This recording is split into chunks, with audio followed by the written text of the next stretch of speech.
Hi there, my name is Nicole Glass, and welcome back to the channel. If you had asked me 12 years ago what I wanted to be, I would have told you a reporter. I felt so secure in that answer. I felt like I knew exactly what path my life was on, and I knew that I wanted to write for newspapers for the rest of my life. I wanted to be on the front lines of stories that changed the world, to document everything, to interview people, to write, to observe.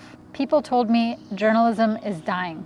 But I didn't believe them. I just knew that I wanted to be a journalist no matter what. For 4 years in college, I studied journalism.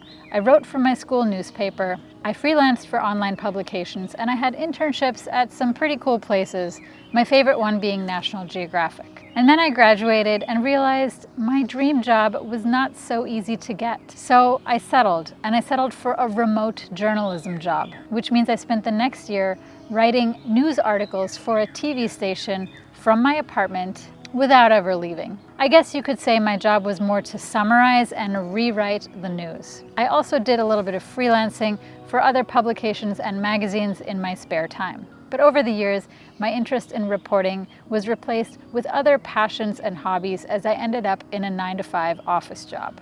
And one of those things that I was picking up at that time was photography. Photography gave me a way to continue documenting the world around me in a new way that words could not. With a background in journalism, I was naturally drawn to photojournalism. Even though I didn't exactly have a newspaper sending me out to document newsworthy events on the street, it's something I just love doing on my own. And when I discovered stock photography 3 years ago, I was kind of excited because I finally had a place for my photojournalism. But there are many types of photography that I love. Most of the time when I'm hired as a photographer, I'm doing corporate event photography, photography for small businesses, or photos of people. And those are great and all, but it has always been the most meaningful to capture photos of historic events. And right now, history is being made. And in moments like these, photography is more important than ever. The camera is there to tell a story. Photography is what people will look back on as they open their textbooks 50 years from now and read about the year 2020.